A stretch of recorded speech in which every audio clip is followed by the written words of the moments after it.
Hey, it's Ryan from Red Panda Recording. I'm here with Joe Lambert. We're in Joe Lambert Mastering. Joe, thanks for having us for Studio Hang. It's my pleasure.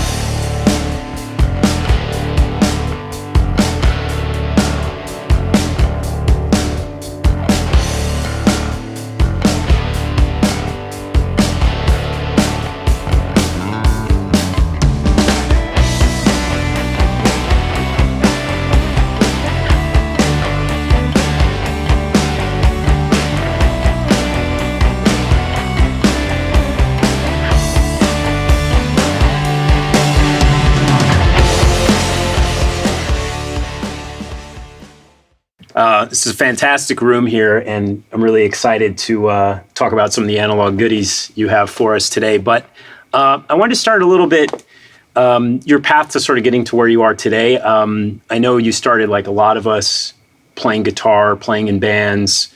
How did you get from that point to being in engineering side? Okay. Yeah, as you mentioned, when I was a kid, I just wanted to play guitar, be a rock star. Yeah. And I played in bands. I still play in bands, but that was my goal and that was my dream, so to speak.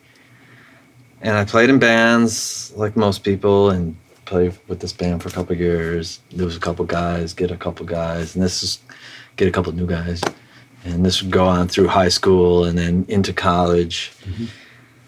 And then when I got into college, I got my degree in communications, but I was still like the college was still like, yeah, I'm going to college, but I'm going to play in a band. Sure. I'm not really working super hard in the classroom, so to speak. And I spent most of my time rehearsing and practicing. But I passed, I got through school and was still playing in bands and playing out, a couple of times a month. Nothing too crazy, simply because I grew up in a small town called Batavia, New York. It's near the Buffalo, Rochester area, so it's not like there was a lot of places to play. Mm-hmm. You could play a couple of places in Buffalo and Rochester, but most of those places are cover bands, and so we had to do that to a degree.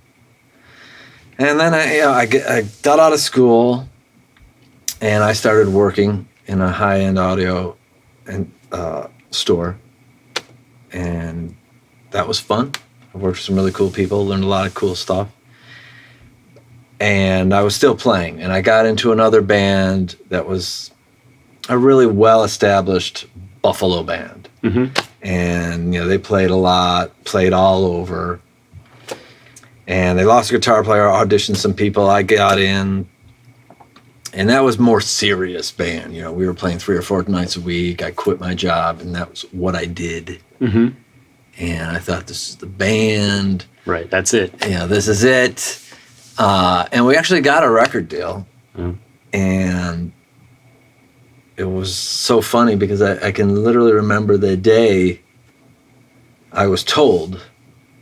I got a call from this guy, Sebastian, who was the other guitar player in the band. And he said, hey, Joe, I just spoke to, I think it was Columbia Records, if I remember correctly, and they want us to move to New York, put us up, and, make a record. And I hung up the phone, and I was like, this is it. Yeah. It's my dream. So I called Keith, our lead singer, and I said, Keith, that this is the deal. And he just was quiet. I was like, did you hear me? He's like, yeah. I'm like, oh God, what, how is this bad news? How can this go wrong? He's like, well, my girlfriend's pregnant and I don't really feel like moving to New York. So it was, that moment in life for him. So that became that moment in life for me, because basically without him, no deal. There was no deal. He was a fantastic singer. We were a good band, but he's what made us, special. If we were special, but he was the meal ticket. And So I just laid there literally on the bed thinking, how can I let this happen? How can I, these people are in control of my whole life. You know, it doesn't really matter what I do. So I wanted to control my own destiny, so to speak. And I thought about it for a little while and how I could do this. So I thought, well, I was always the person who would organize the practices, pick the songs we played, wrote the majority of songs. You know, I was the guy pushing the cart, so to speak. Right. So I thought, you know, maybe production and would be something good where I like working with musicians and bands, and if I can do that, I can still make a living, but I'm not being controlled by these other people. At least, you know. Sure. I was naive enough to think that I wasn't controlled by others. So then I went back to, you know, I was working at the time, and I literally picked up Rolling Stone magazine. Oh no, I was working at the store, and I'm in my mid-20s, and I'm just depressed. Like, I just didn't know what to do. I mean, there's no bands or very few production opportunities where I was living. You know, I was outside of Rochester at the time. Okay. So I just didn't know what to do, and this kid came in the store, and we were talking, and I'm like trying to sell him a car stereo, and he was telling me that he goes to this engineering program in Canandaigua. And I said, I was like, is it good? He's like, yeah, it's good. He's like, well, it's not Full Sail, but it's a good program. I said, well, what is Full Sail? He's like, oh, it's this really cool audio engineering school in Florida, and they've got Neve consoles and SSL consoles, and I was like, okay, how do I get a hold of these people? Right. I literally called them. I found their number. I called them that within the hour, and whoever I spoke to told me I could get down there, and they go through the whole thing and show you around. And I flew down there and saw all the stuff and just got totally excited. I thought, okay, I can do this. And I told my boss, okay, I'm giving you a month notice. I'm going to go to the school. And he's like, you're not going to go. I'm like, why wouldn't I go? But I did. I moved to Florida, went to school, learned how much I needed to learn, because I had no engineering background at all. I just had a complete love for music and was good at being around musicians, and I felt like I was a creative person and loved being around other creative people. But Full Sail gave me a lot of background. I met a lot of people who knew far more than I did, which is great. You know, it's great to be surrounded by people who you can ask questions and they don't make you feel stupid, and they're happy to, you know, get you going in the right direction. So yeah, I went to school, graduated, moved back, to the Buffalo, Rochester area, and I started working at a studio in Buffalo called Select Sound. I don't know if it's still there, but it was a good studio, cool place, really nice guy who ran it. I forget his name, but he was really helpful to me. But I was like a couple weeks in, and I'm like, I did not go through all this just to be like, what am I going to do? Yeah. What am I going to do in Buffalo? You know, I like Buffalo, but like, even the Goo Goo Dolls, who are from Buffalo, do they make their records in Buffalo? Probably not. Sure. And, you know, maybe I could do commercial work, get a band here and there, but, you know, so Full Sail put me in touch with someone in New York that worked at Sync Sound, which was a big post house at the time. And they needed an assistant. Not even like an assistant that might become an intern. This was like basically what we needed, someone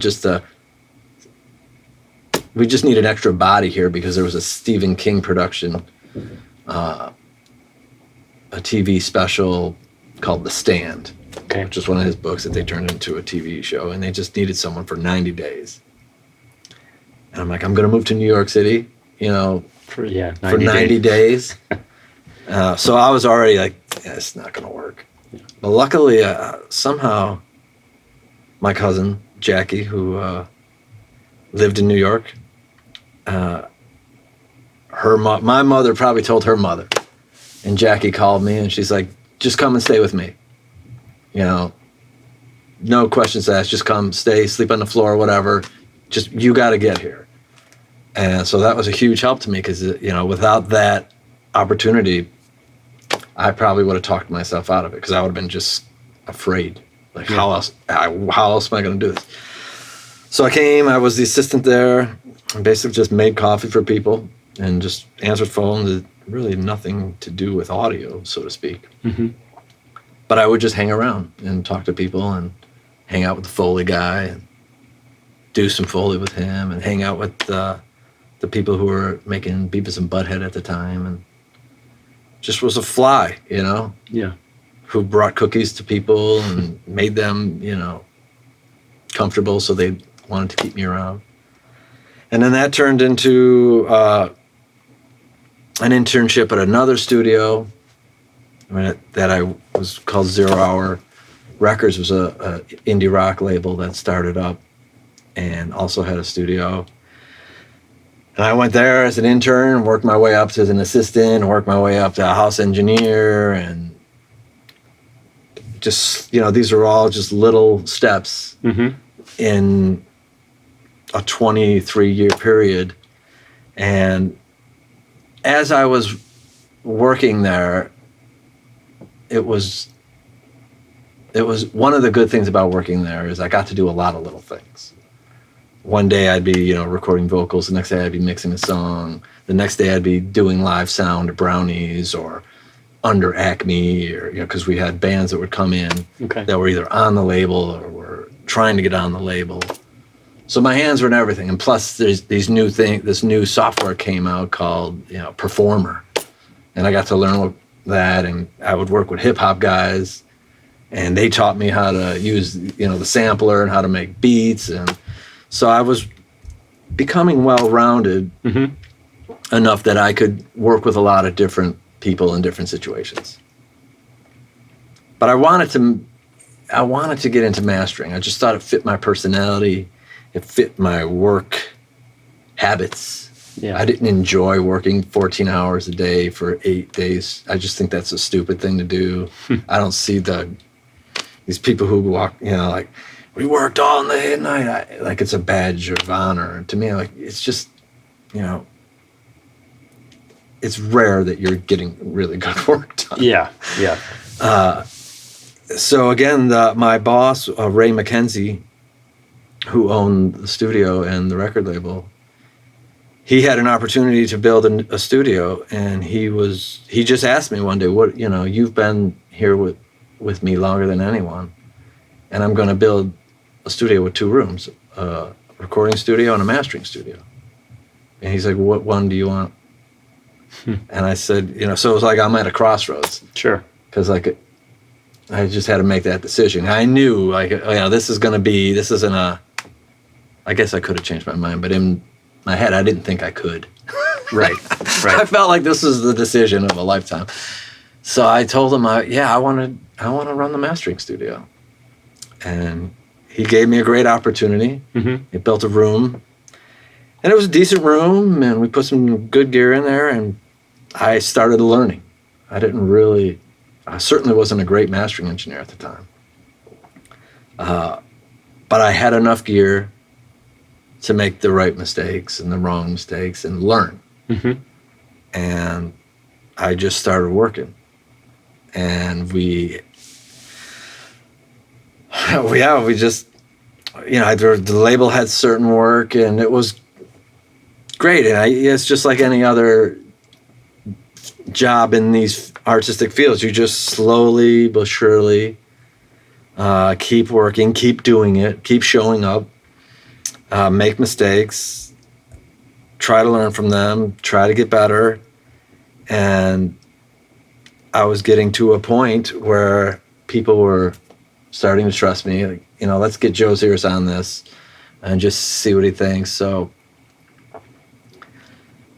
I started getting a little bit busier, Mm-hmm. and instead of getting excited about that, it made me anxious because I felt like I don't think I'm good enough. I was getting calls to do a couple records, and I'm like, and I would actually almost talk myself out of doing these records. And I was like, I need to be sure that I'm really good. I need to be able to look people in the eye and say, you know, this is what I do. I know what I'm doing. Mm-hmm. So around this time, another mastering engineer, Scott Hall, who was at Master Disc at the time, was putting a room together at this studio called Classic Sound in Midtown. So he was going to go over there and basically start up shop, and he was looking for a second. And I said, yeah, I'd love to be your assistant. And he's like, well, you already have a room. And I said, yeah, but I need to be, I've never mentored under someone. He mentored under Bob Ludwig for years. Mm-hmm. And Bob is basically like, the face of mastering. He's the most popular mastering engineer ever. So it's like, you worked with him. I know you know what you're doing. And I need to know that I know what I'm doing. So yeah, I worked, as his assistant for a few years, and that was a huge help to me because there's like, oh, okay, I know what that is, and like, oh, that's what I should be doing that. And it upped the game. Mm-hmm. There was, better clients, better work, more work, and just being in an environment. Classic Sound was a really cool studio. We had a wide variety of work. Tom Lazarus, who was the main engineer, Mm-hmm. one of the two owners.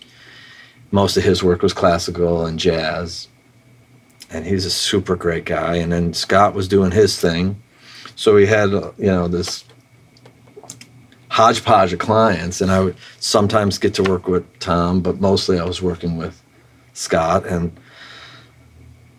yeah, over time I got my confidence, and I started working on my client base, because it's like, okay, I can do this now. I can get started at least. There's only so much someone can teach you, really. Right. And it's like, yeah, you know what you're doing now. You just, you got to do 500 records, and get, really get good at it. So I started working more, doing like a late night work around Scott's schedule. And, opportunities came up, things changed. I got to be, basically the day guy there. Scott went to the Hit Factory at one point, and I basically became the engineer in that room. Okay.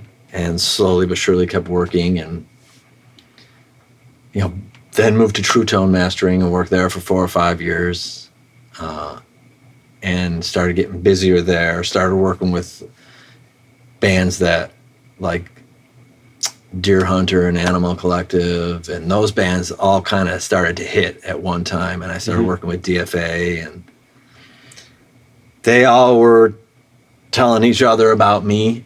Mm-hmm. And so I started getting busier, and the owners of True Tone had an opportunity to sell their New York studio to Sony, because Sony had shut down the big house, and was in the process of turning Battery Studios into their new facility. And in the process, I think they just said, this is too expensive. Let's just buy that. Sure.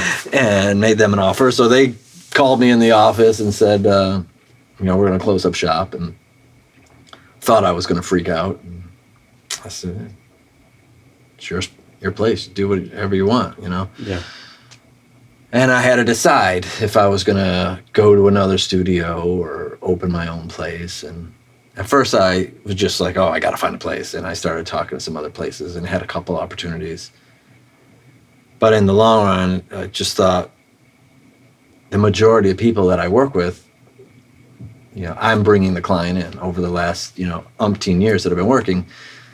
They're coming to me, and I didn't really, I just like, this is the time. Right. And I saw the industry changing and moving. So I thought, well, I think I should put a mastering studio in Brooklyn, because so many of my clients now were in Brooklyn. Mm-hmm. So I opened JLM in, I think it was 2008, I think, in Dumbo, Brooklyn. And it was nerve-wracking and stressful. But how many months did it take you to? It took... Like 6 months or? No, I didn't have 6 months. Okay. Because it happened fast. I had a couple of months. Because what happened, I thought I was going to go to another studio. Okay. And we had talked and basically had an agreement. And so I wasn't really looking around. I thought, okay, I know what I'm going to do. And Carl, my old boss, had put a little room together upstate, closer to where he lives. So I was working out of there for a while until I got into the new room. And then, things changed. I decided to open my own place. And I'm like, oh, now I got to make this work. So I don't remember how long it was, but it wasn't more than 4 months. Okay. I had to build out the space. I didn't build it personally. I hired someone to build it out. I drew up the plans, brought in some people to help me with the technical end, but it was basically a shell. We put a room together. Yeah, it was, I want to say it was like 4 months, 4 or 5 months. It wasn't a long time. Were you already working on your own gear at that point, or did you have to also get the gear for the space? I had most of my gear because when I was working at True Tone, they had a room already set up, and they brought me in, and they got me a few pieces of gear that I wanted. And while I was there, Classic Sound basically, he liquidated Classic Sound, and he called me and said, I basically bought most of this gear for you. So if you want the gear, let me know. Let's work something out. So we did, and I bought the bulk of what's in here then, and I installed it while I was still working at True Tone. Okay. So yeah, I had most of what I ended up with at JLM. Okay. Talk a little bit about the different formats, because it seems like when you started out, was it primarily like tape and DAT? Going back to, say, your training at Full Sail, and then navigating through, the shifts to digital workstations. And what was that like to be, I guess, be flexible enough to follow those shifts and kind of stay on top of the technology and the mediums? Yeah, when I was at school, one of the cool things is we had tape decks there. There were Studers and ATRs, and you learned how to properly calibrate a tape machine and properly use a tape machine. Because I get a lot of clients now who are like, yeah, we want to use tape. I'm like, well, that's great. Are the heads in good shape? Do you know how to align the machine and all that stuff? But so I learned how to use tape. But even though I learned at school, it was pretty almost immediate. Sound Designer 2, which is what became Pro Tools, was basically, it seemed like it was that year that I started, was the Sound Designer 2 launch year. And I remember us getting it, within my first year of working in New York. So we had a beautiful A827 Studer. It was brand new 24-track. But it hardly got used. Because at the same time, all the ADATs came out and the DA88s. And you just have to learn, because that's one thing, these formats change. So we had a stack of ADATs, which was a nightmare, because they're all toss-linked together, and you'd be recording a band, or sometimes you'd be tracking like 8 or 12 tracks would be going, and all of a sudden you just look over the machine and track 16 would just go into record. Just crazy stuff would happen. So yeah, I was just never comfortable with them. And they sounded good. And it was crazy because, especially for us, we were a small studio. And when we started, you know, for us to be able to say, look, we have 24 tracks digital, and you could come into our room. It was, you know, inexpensive. It was a small studio when we first started. It wasn't like you were working at some big place. Mm-hmm.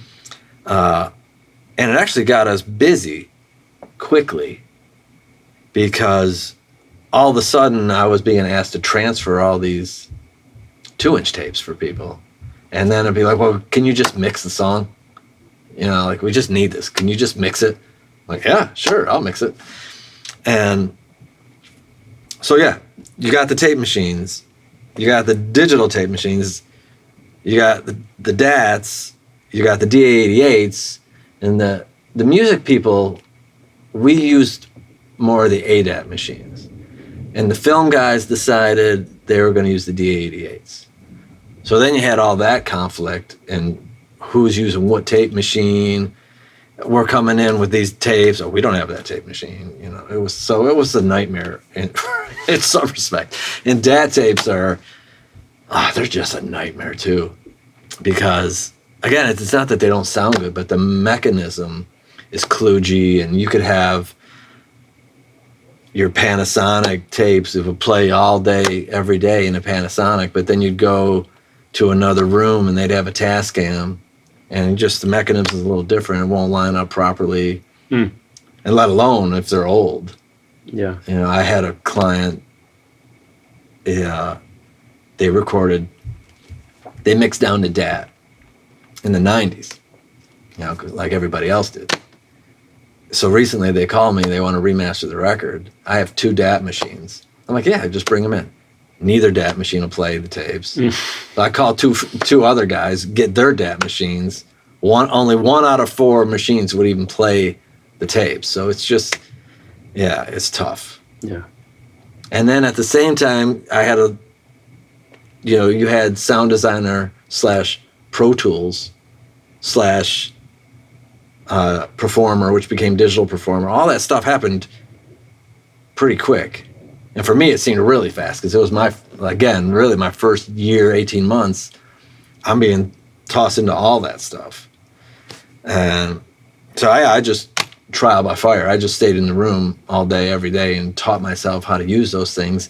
I'd assist certain producers and engineers, and they would have a skill on certain things. You know, this guy would show me how to use that machine, or here's a trick how to use this machine.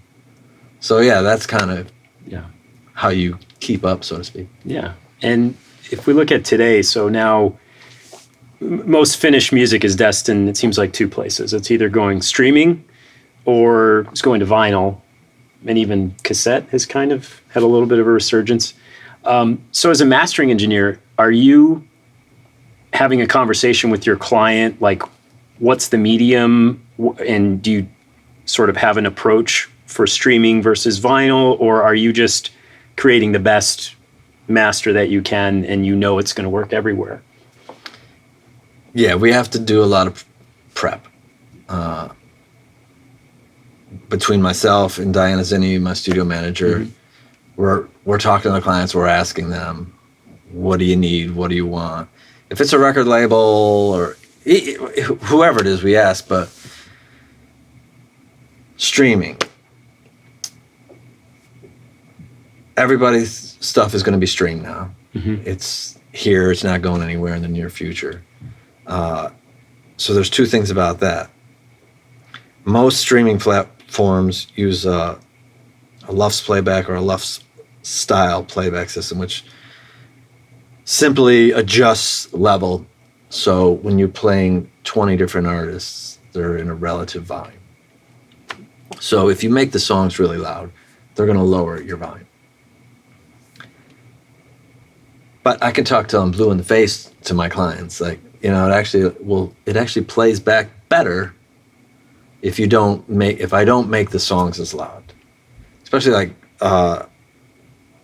YouTube. More people listen to music on YouTube than any other platform. But YouTube is not a great sounding platform by any means. No. And you can do simple tests. You know, I can give you different volume levels, and you can easily set up a YouTube channel and play them back. And I've done this myself with clients, and it's pretty like, whoa, this is a big difference. Sounds a lot better if we lower this about 4 or 5 dB, maybe even 6 dB on certain things. But I'm also here to serve my client, and I try to educate them and say, here's what I think. And they'll be like, well, yeah, that's cool, but I still want it, as loud. Yeah. So I say, okay, well, there's options we have. We do multiple passes. We could set it up so I do a streaming pass and then a pass where I just make it X amount louder so that it's loud as you want. We do that sometimes. And sometimes if there's vinyl, I may do a separate pass of vinyl too. And it depends on the artist, depends on the label, how much they want to spend. It takes me more time. Mm-hmm. They may, because if they want the big loud record, there's a certain thing I have to do. And I can still use that for vinyl. And 90% of the time, I'm just going to take the high-res version. And that's going to be manipulated to properly transfer to vinyl. But there's other people who want to take it a step further. Like, we want to skip any limiting. We don't care about how loud the vinyl is. We just want it to sound as good as it can on this platform. So I may end up doing a whole separate pass. I'm using my notes, but I'm making the adjustments needed.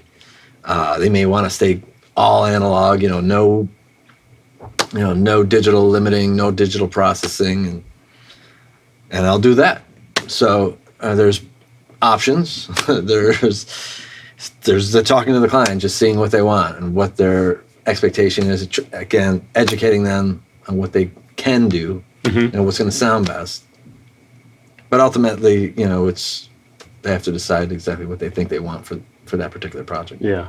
So do you get those calls a couple weeks later after it's been uploaded to the streaming service and they sort of, the sheepish, you were right that we should have gone with the other master? Or sometimes, yeah. Sometimes that happens. You're like, you know what? Yeah, can you run that other pass? Yeah. And that definitely happens.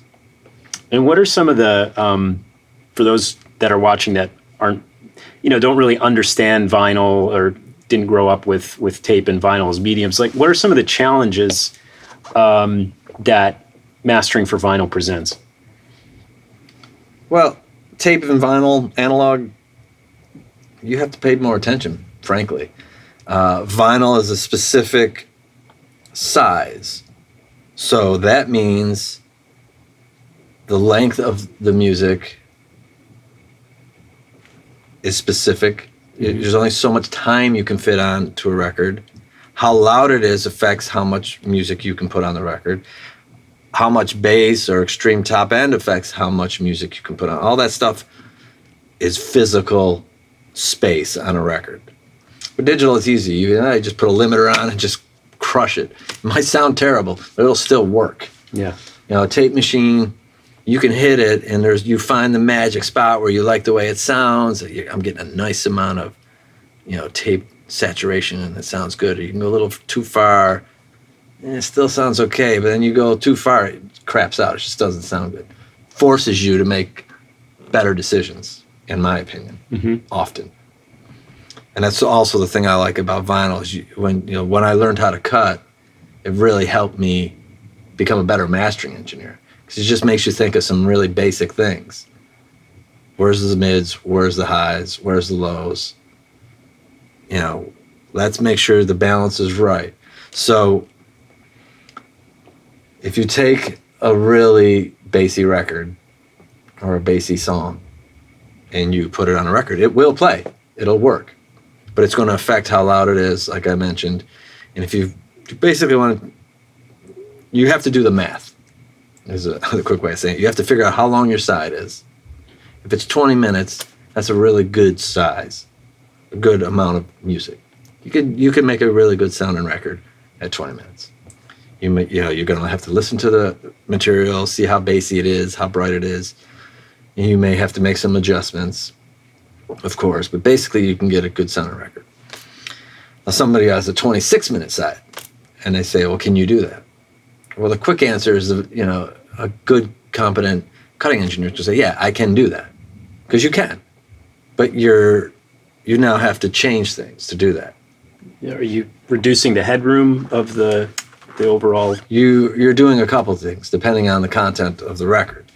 You're at the very least, you're going to have to turn it down. Mm-hmm. And you might have to roll off some extra bottom end. And you may have to taper levels internally to do that. So there's that education process too. Because I'm working with a lot of younger people who, they didn't even have records growing up. And they grew up with CDs and digital. And they don't necessarily understand on the first record, like, these are the physical limitations that we have to work within. So it may actually affect how you even sequence your record. Because if the last song on the side is a super loud song, it may not be the best place to put it, because it needs space. The further you go in a record, you get more distortion, so it doesn't sound as good. So if anything, you got to lower it. So there's so many things to think about. And I had a client who they had their record done, and it was really bassy. They say, "Oh, can you cut this?" I'm like, "Yeah, I can cut it. We don't want you to EQ it at all. We want just a flat, what they call flat transfer." I said, "Okay," but I'm listening and it's pretty bassy. And I'm like, "Yeah, well, we like the way that sounds." I'm like, "Okay, I'm just going to tell you, it's 22 minutes. It's pretty bassy. It might sound quiet when you compare it to other things." We cut the record. "Why is it so quiet?" I said, "It's pretty bassy. And I told you this was going to happen." So I ended up having to re-EQ the record for them, recut the record. Sounded a lot better. Digital, I didn't necessarily notice it. Even the digital to me was, it was just way too bassy. But it played, and it still sounded loud. But with a record, you notice these things quicker. So you really got to have the balance right on a record, and this will sound great. Yeah. I want to go back to something you said earlier. You're talking about when you were at that choice, do I go in door number 1, the tracking engineer, or door number 2, the mastering engineer? And you said that you thought the mastering engineer fit your personality. When I think of a mastering engineer, one thing I think of is you're sort of the final gatekeeper before the music is prepared to be presented. And to me, that's sort of anxiety-inducing, right? Oh, yeah. So what is it about your personality that you sort of embrace that idea of, you're the last line of defense, and that's where you want to be? Well, there's two things. The positive thing, in my opinion, is I mentioned before I worked at a high-end audio store. And I worked with some really great guys who, they basically taught me how to listen in an analytical sense. We would sit down and just listen to these really expensive speakers and really high-end equalizers and amplifiers. And I worked here for years. And we would just sit and listen and talk about imaging and talk about how, comparing different speakers and how the low end is affected and how the vocal sits in the center here on a proper system on this particular amplifier. And so I got good at paying attention in that way. Then on top of that, the negative, when I was engineering, it wasn't fun for me because I'm too opinionated. I grew up, again, I was the kid in the band, let's do this song, let's write this, let's change this. I wanted to be involved. So I noticed if I'm just the engineer, just being told what to do, that wasn't really fun. And I thought, well, producing is different. Okay, I got to work my way into producing, and that's okay. But there were so many sessions just, waiting hours and hours for people to show up, and I didn't like it. and I didn't like working 14-hour days, and you know, maybe if I moved to New York City when I was 17 or 18, you know, I wouldn't have cared.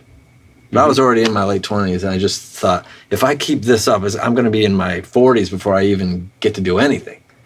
So I put those two things together, you know, my personality, my background of things I think are positive, and then the things I know I don't like to do. Sure. You know, and I could kind of, as a mastering engineer, my hours are fairly, especially now, I have my own place. I can, you know, I'm basically here at 9, and I'm here till like around 7 o'clock or so on average. And I can say, you know what, I don't want to work on the weekend because I want to break. I want to clear my head. I want to live. Right. You know, so for me, those were the things that I was thinking about at that time. Okay. And what do you think, you know, seeing on average, how many records would you say you do a year? Oh, I don't know. You know, on a busy week, I'm doing, you know, 4 or 5 records a week. Okay. Not every week am I doing 4 or 5, but, you know, 2 or 3. You know, I'm doing at least 50 songs this week. Yeah, at least. I'm starting the new Moby record tomorrow, and that's 26 tracks, 19 new songs, 26 tracks altogether. That's just, you know, and there's, you know, a half a dozen other things I have to work on this week. Yeah. So it's hard for me to say how many records because it's changed. Before, It used to just be you did a record. Everybody was doing 10 or 12 song records and releasing them on CD. Now, there's a lot more singles, a lot more EPs. So, yeah, it's 50, 60 songs a week. Okay. So if you're seeing 50, 60 songs a week, if you could speak now to the mix engineers out there, like the number one thing that you see or that drives you crazy that, you know, that mix engineers could do a little bit better to make your job a little bit easier, what would you say that is?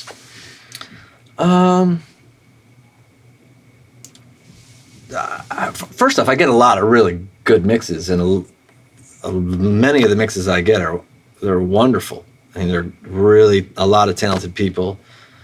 I will say the one thing that's hard for me to overcome at this point for a mastering engineer is when the song comes in just super loud and it's already been limited really hard. It's harder for me to adjust. It may sound fantastic, but if it doesn't, like if you give me a super loud song and then I gotta either add a bunch of low end or subtract a bunch of low end or top end, it just doesn't take the EQ as well because it's all glued together. That's the hardest thing for me, is to overcome something that's been hyper compressed or hyper limited. So if anything, I just would tell people who aren't as experienced at mixing, if anything, don't do anything just to make it louder. Right. If you think it sounds better, then yeah, great. Right.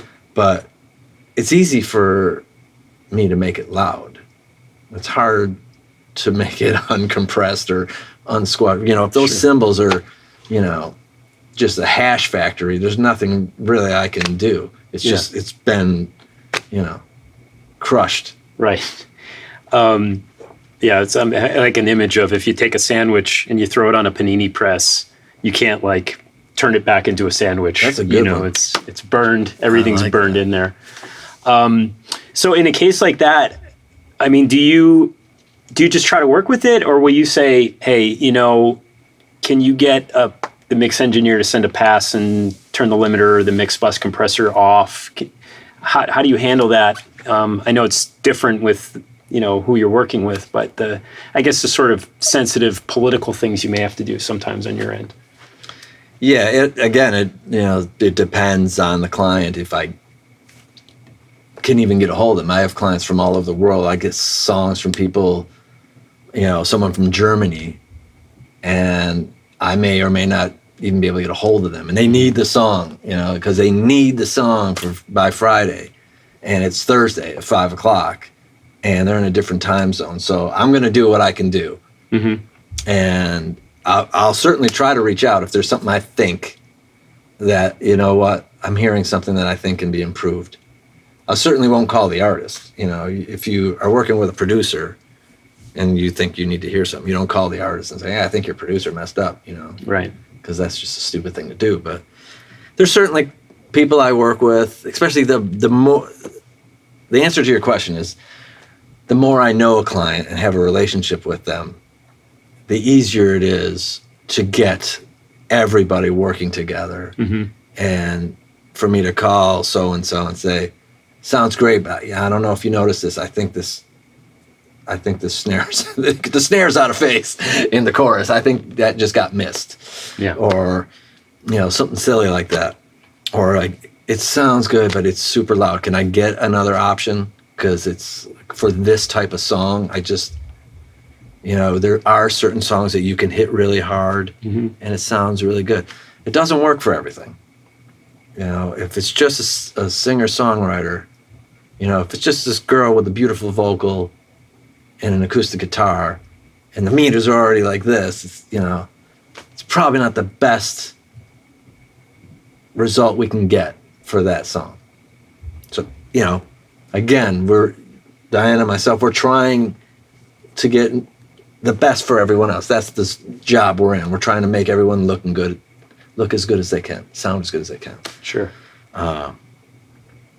So if I can get a hold of someone, if there's time, if there's a contact, you know, if I certainly don't want to overstep my bounds, but if anything, I will just make a suggestion. Mm-hmm.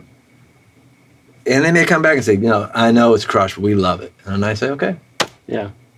I mean, I know for myself, like anytime things I've mixed and it gets turned over to the mastering engineer, I feel like I'm, you know, it's like in waiting to get the test results, you know, from the teacher, like, how did I do? And I'm like, when they don't ask me to do anything, I'm kind of like, really? Like, you sure I can, you know, I can change anything. I've got the session right here. And they're like, no, it's fine. We're going to. So. I get a lot of people like that, of course. Yeah. You know, sending you, here's the mixes for tomorrow, Joe. If you get a chance, check them out. If you need anything else, let me know. There's a lot of people. They care, you know. Yeah. You care about your mixes. We're all on the same team. So most mix engineers, you know, they want the best they can. Right. They want the best result they can get. So they will, you know, let me know and say, I'm available tomorrow. Or if I'm not available, you know, maybe my assistant, or I can't get to it today, but, you know, I'll be able to get to it over the weekend if you need something. Yeah. It just seems like you're saying, I mean, the more everybody can communicate and kind of be on the same page. I know it is difficult because, you know, if you're in the situation where the artist is the producer and maybe somebody in the band mixed the record, or, you know, you get in those situations, it's like sort of what's the chain of command, mm-hmm. you know? But, you know, there's situations where, you know, I'm sure you've heard on the other side of, you know, somebody say, oh yeah, you know, I had this mix, you know, and the mastering engineer totally screwed it up. And it's like, well, maybe you didn't have such a great mix. And he or she tried their best. And B, it's like, why isn't everybody just like have a conversation? Or if the client's happy, if the artist is happy, then who cares what you feel? Right. You know, that's, well, you know, we're artists. Yeah. We're sensitive. We can be sensitive. We can be weird, and we can be very overly protective of our own opinion. Sure. But yeah, hopefully, when you were professional engineers, you get to a point where you get past that, mm-hmm. and you separate your ego from the project, and you're just like, what do you need?